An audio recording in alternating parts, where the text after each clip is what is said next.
Lisa mulai sambil nunggu temannya ya, sambil nunggu teman-teman. Bu Lisa mau kasih pengumuman dulu ya. Nah, pengumumannya yang pertama. Tapi belum lengkap ya kalau bisa kasih pengumuman ya. Ini dulu deh.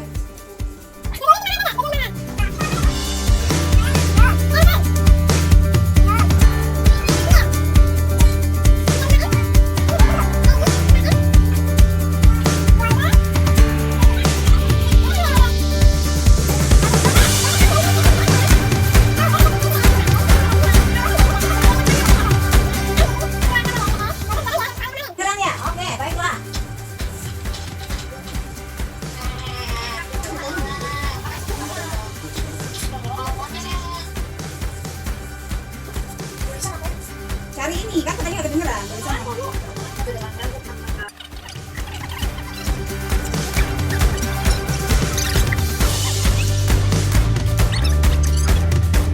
Saya udah masuk kan? Oke, baiklah. Mari kita belajar. Belum kita mulai, oke? Coba catat dulu. Semuanya kan udah pegang bolpen atau pensil sama buku kan? Oke, nanti jam 9.30 khusus nih ya, khusus 5L, 5M, 5V. 5L, 5M, 5V. 9.30 tulis.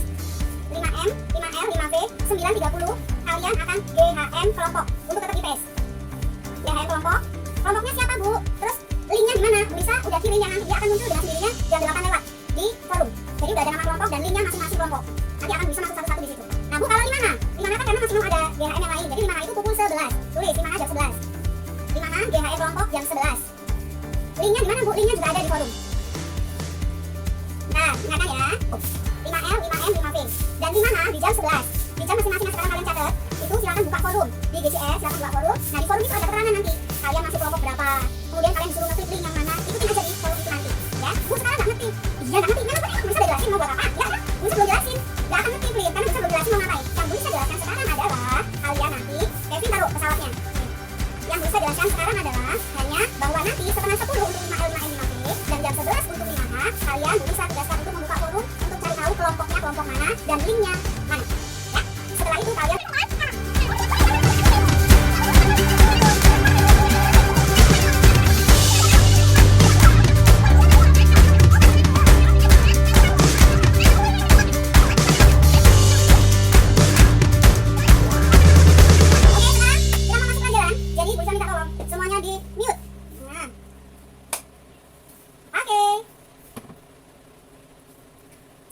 serius semuanya ya. Baiklah. Hari ini kita mau belajar tentang, kalau kemarin kan kita udah belajar tentang penjajahan Jepang. Hari ini kita mau belajar kalau sudah selesai dijajah Jepang itu terus alurnya, kronologisnya itu ngapain sih Bu Indonesia? Indonesia masih tetap dijajah Jepang, tapi saat kondisi Jepang sudah mulai kewalahan, itu adalah kesempatan Indonesia. Jadi Indonesia itu memperoleh kesempatan dalam kesempitan, memanfaatkan situasi yang ada, ya kan? Nah, kita mau belajar dari situ, ya. Oke, yang belum di mute sayang. Bisa bongkar dulu nih. Bisa mau nulis. Oke. Kita mau belajar dari mulai saat Jepang kalah ya.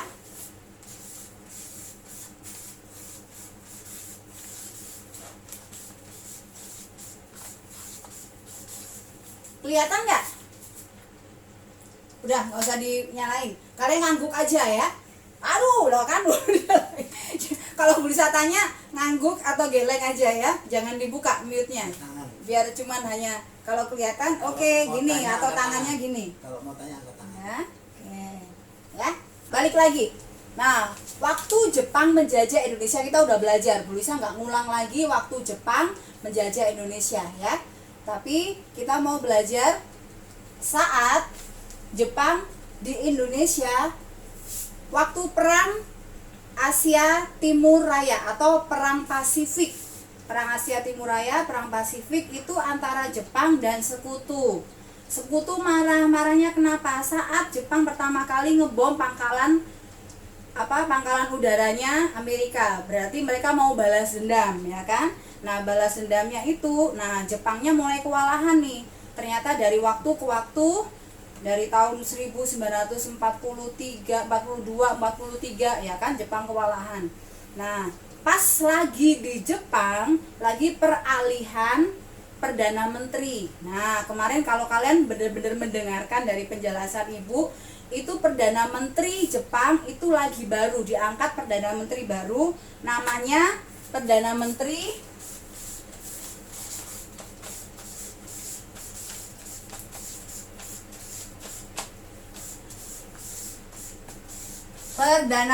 Kuniaki Koiso, ya, biar kalian bisa lihat. Aduh tolong sayang, aduh,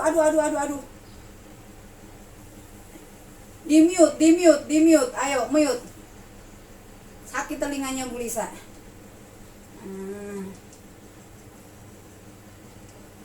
Oke.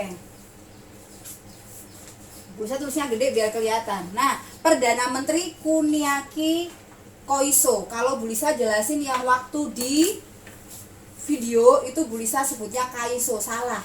Yang benar yang tulisan, yang Bu Lisa tulis Koiso, ya kan? Nah, si Perdana Menteri inilah yang minta, bener-bener minta tolong ke para tokoh-tokohnya Indonesia. Mereka bilang, bantuin kita dong perang. Nanti bonusnya kalian akan aku kasih kemerdekaan. Indonesia pasti merdeka deh, ya kan? Nah, Jepang mulai terdesak, dia bukan cuma sekedar butuh SDM, sumber daya manusia, dan SDA-nya, sumber daya alamnya Indonesia, tapi butuh pemikiran juga dari para tokoh-tokoh penting yang di Indonesia. Kalau cuma sekedar rakyat, mereka udah melakukan dengan Romusa, ya kan, dipaksain semuanya. Tetapi mereka butuh orang-orang yang pintar-pintar dukung mereka untuk dalam berpikir. Nah, orang-orang Indonesia sih mikirnya ngapain bantuin mereka gitu kan. Tapi saat dijanjikan nanti kita kasih kemerdekaan, ya bukan berarti mereka ya udah deh aku mau bantu perang asal kalian kasih kemerdekaan, enggak juga. Tetapi yang namanya orang lagi terdesak, dia bilang ya udah aku bikinin ya sebagai wujud bukti biar orang Indonesia percaya sama pemerintah Jepang. Akhirnya Jepang memberikan satu wadah, dibentukkan suatu wadah yang namanya BPUPKI.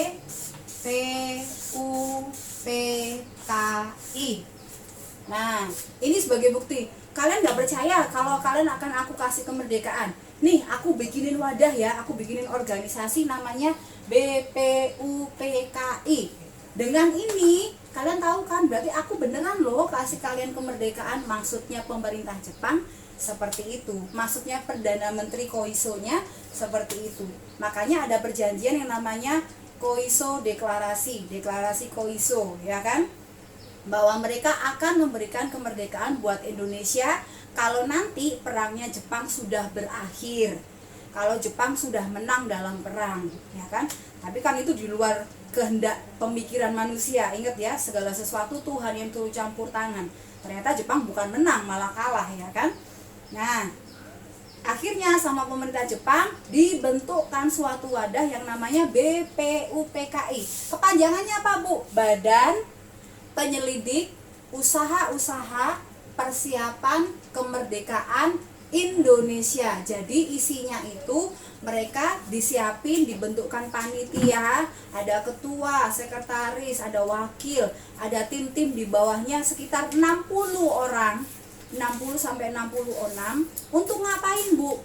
Nyusun persiapan-persiapan kalau sebuah negara itu harus ada apa saja. Jadi nggak bisa loh suatu wilayah kemudian tiba-tiba aku pengen menjadi wilayah yang merdeka, pengen menjadi negara, ya udah kita lepas. Nggak bisa seperti itu. Suatu wilayah akan diakui menjadi suatu negara kalau dia punya pemimpin, sudah punya itu. Kalau dia punya dasar negaranya itu apa? Dia punya bendera kebangsaan, dia punya lagu kebangsaan, dia punya undang-undang. Nah, kalau negara udah punya itu, negara lain akan mengakui, oh iya itu jadi negara merdeka. Nah, Indonesia punya keinginan merdeka, tetapi mereka belum punya itu semuanya. Nah, makanya dimanfaatkan saat Jepang membentuk BPUPKI. Tokoh-tokoh Indonesia seneng, wah iya ya, kan kalau negara merdeka kan harus punya ini itu tadi yang bisa sebutin, dasar negara, kemudian undang-undang, bendera, lagu kebangsaan dan sebagainya. Nah, kita belum punya. Kita ada sih bendera merah putih yang kita sudah sahkan waktu kita Sumpah Pemuda. Kita punya sih lagu kebangsaan yang kita sudah nyanyikan saat Sumpah Pemuda. Tapi kan itu belum resmi, ya kan? Belum diputuskan semuanya setuju atau enggak. Hanya para pemuda yang saat itu melakukan di kegiatan Kongres Pemuda, ya. Berarti harus dirapatkan. Nah, dalam wadah inilah, wadah BPUPKI inilah akhirnya mereka bekerja. Ya. Nah, mereka bekerja dalam wadah BPUPKI yang bentuk siapa, Bu? Yang bentuk Jepang memang. Terus kemudian panitianya siapa? Orang-orang Indonesia. Bu, ada nggak panitianya juga orang Jepang? Ada. Tapi yang memang mereka ternyata juga punya hati buat Indonesia, ya. Nah, BPUPKI. Nah,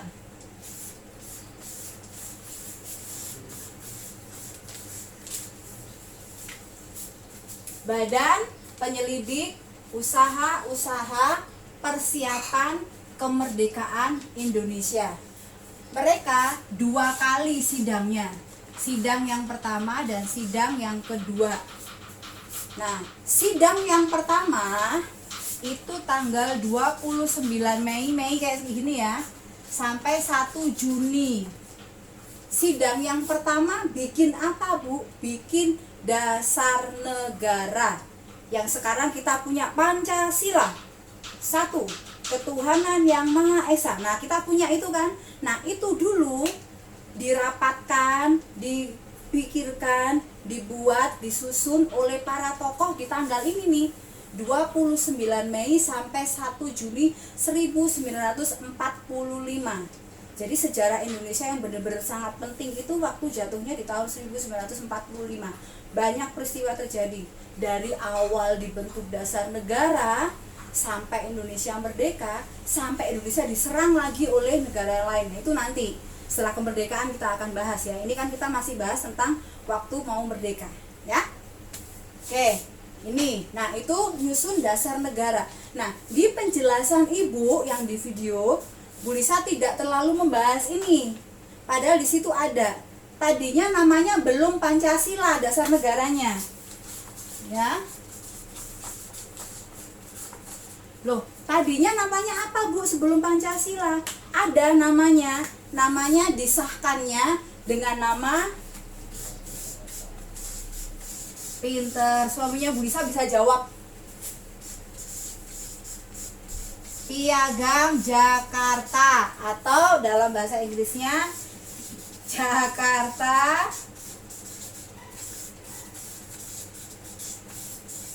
apa, Kak? Jakarta Charter.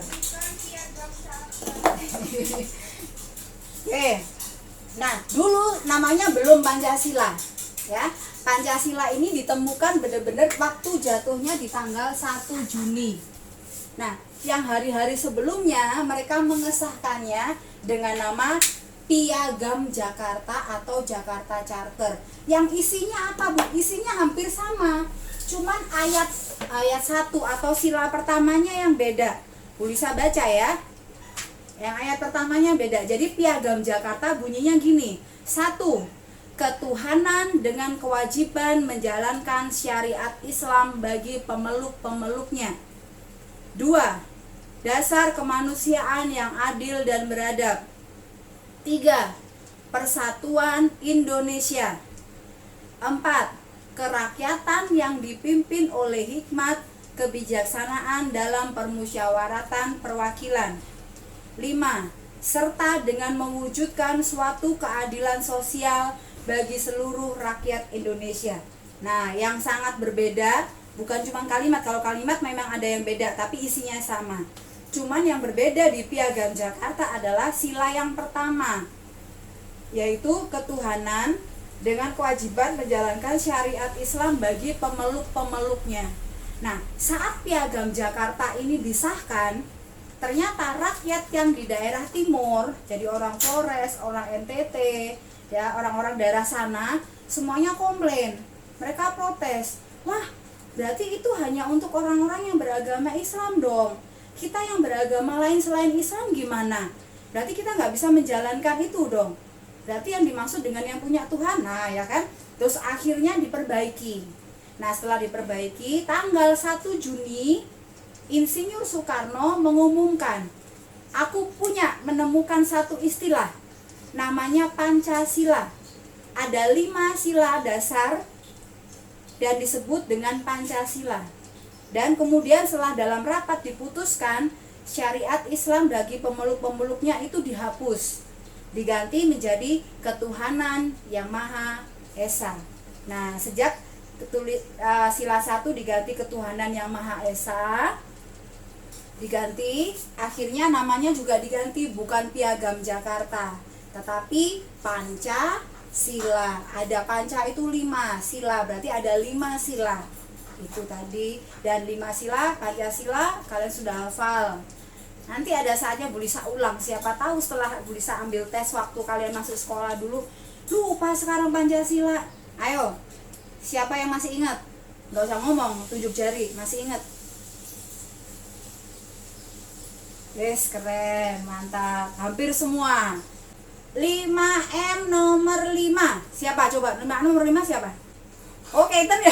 Oh, Keten. Oh, 5M nomor 5 Pancasila, Keten, ayo. Yeay, terima kasih. Oh, Keten ya tadi ya.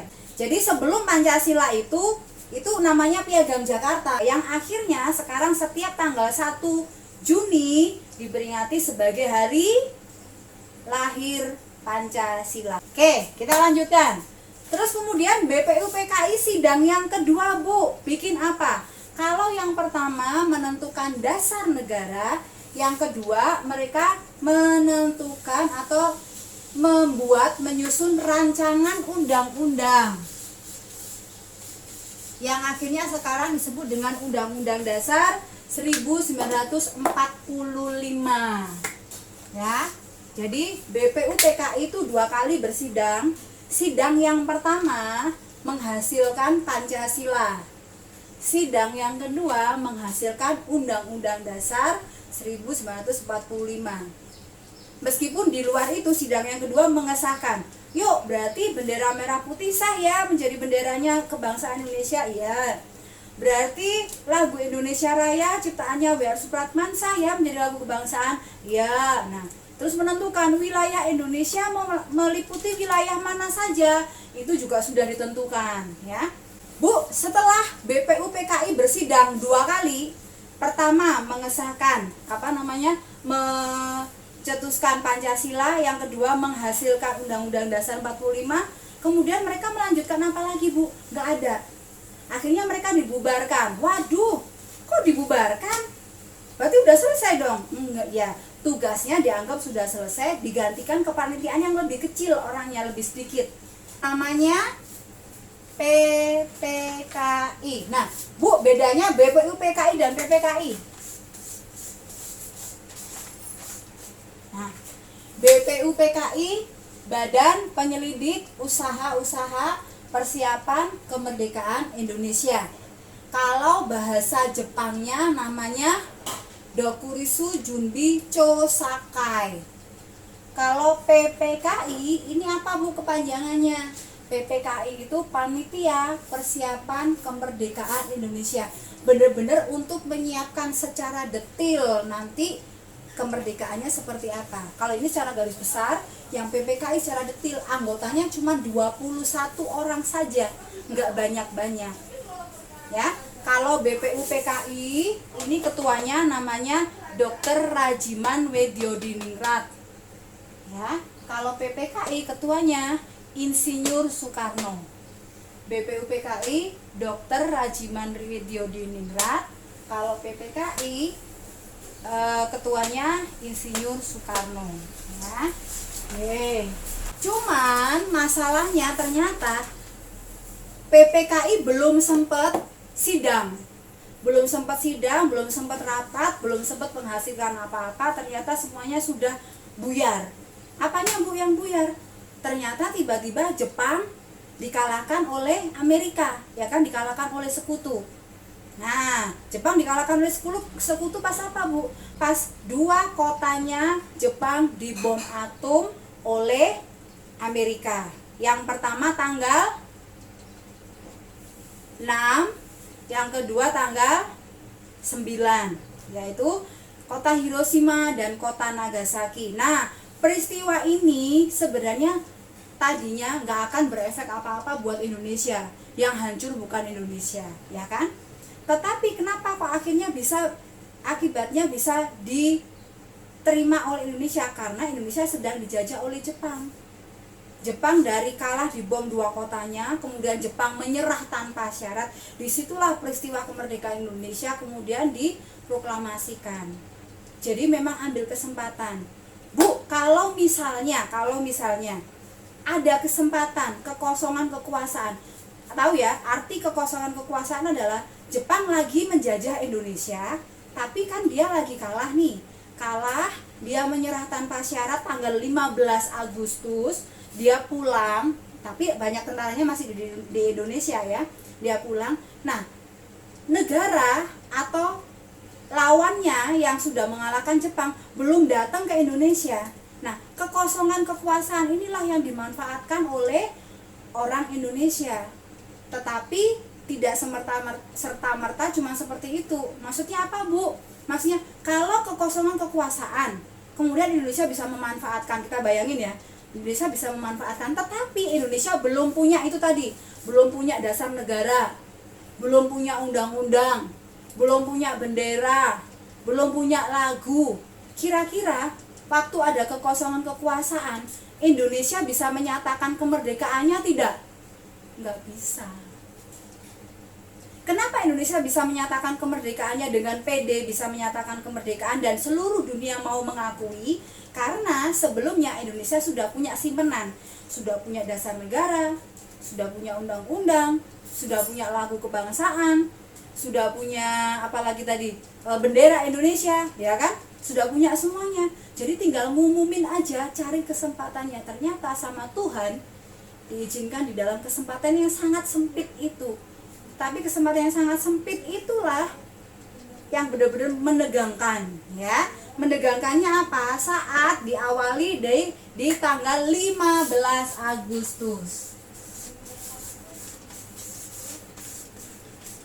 15 Agustus waktu Indonesia itu adalah awal mulanya Jepang menyerah tanpa syarat.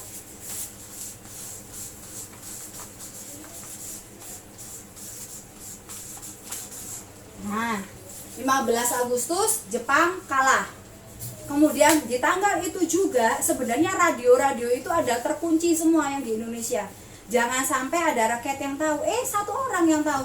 Karena ada radio yang ternyata kantor radio tidak dikunci. Ya, satu orang itu namanya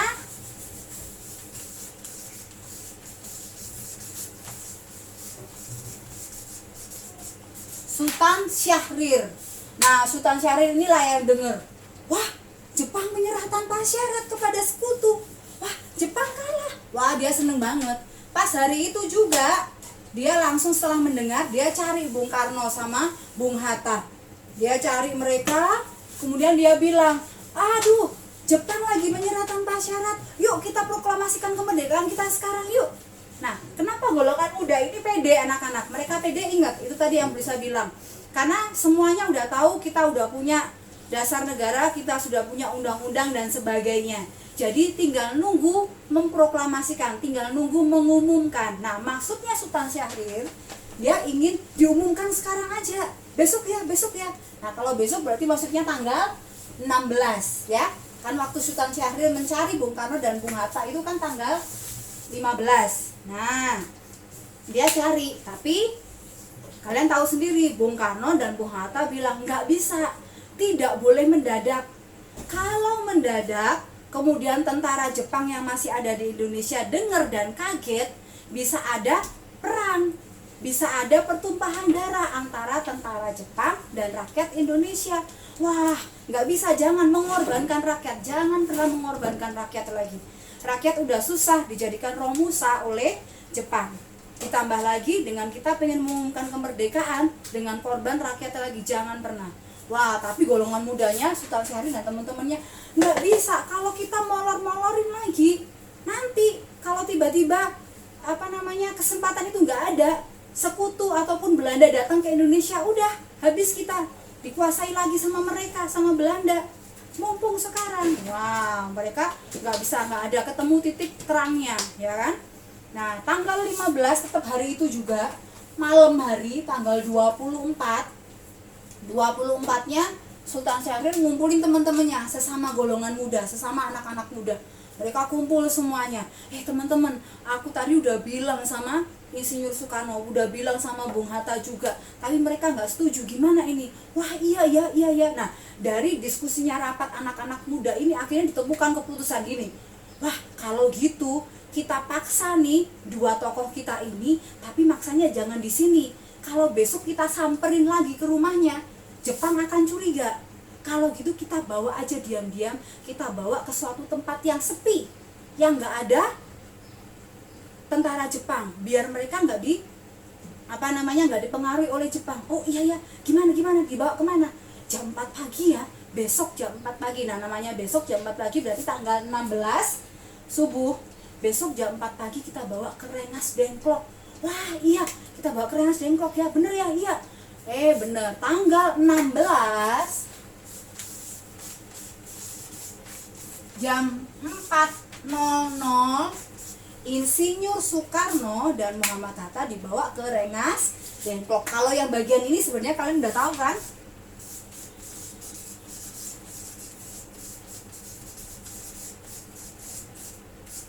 Jadi Bu Lisa agak cepet yang bagian ini ya. Nah, dibawa ke Rengas Dengklok.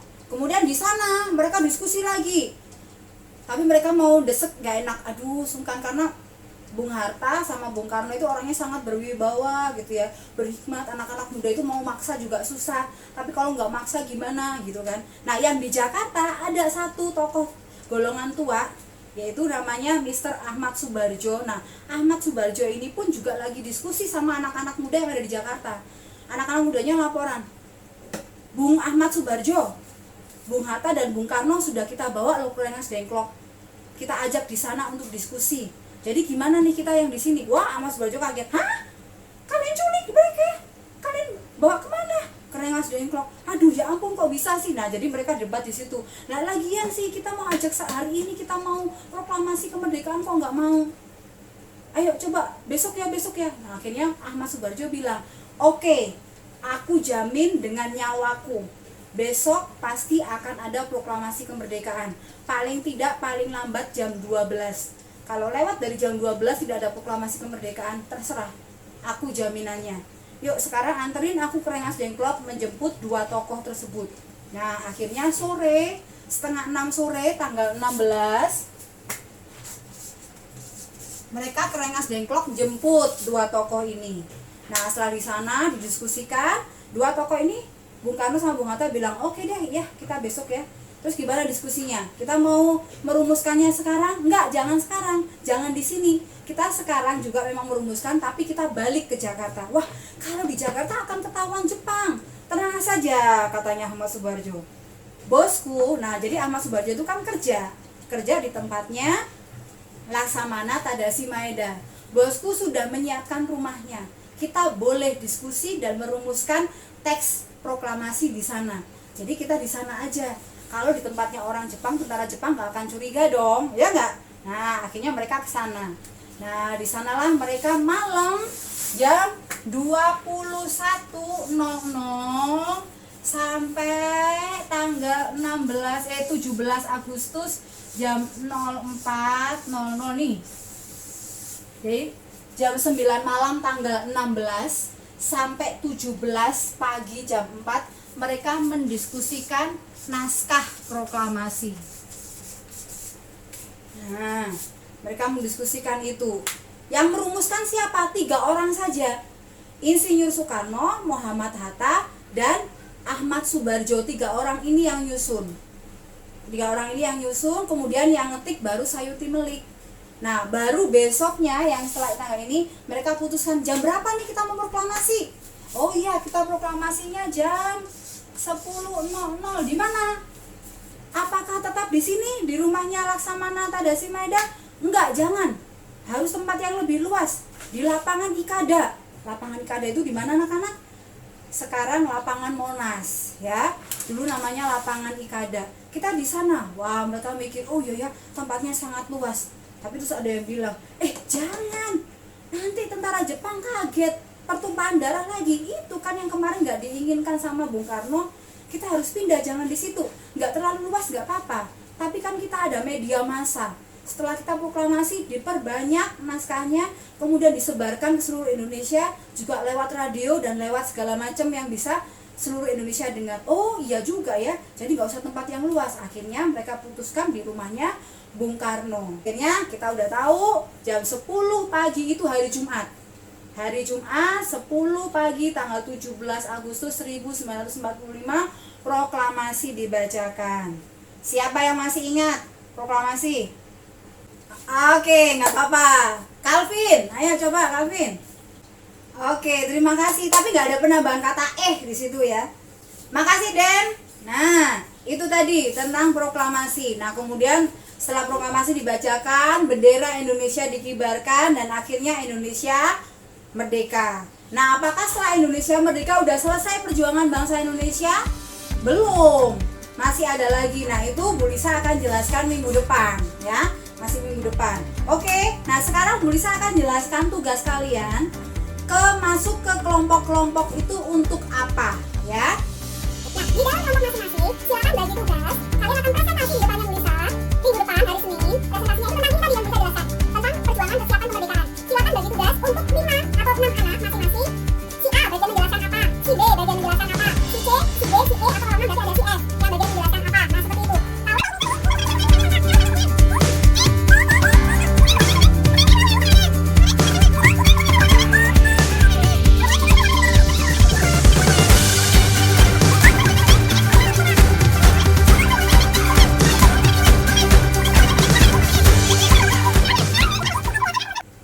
Yang 5H silakan masuk untuk pelajaran berikutnya. Yang lain silakan cari kelompoknya sayang ya. Oke, bye. Masuk ke kelompok masing-masing ya.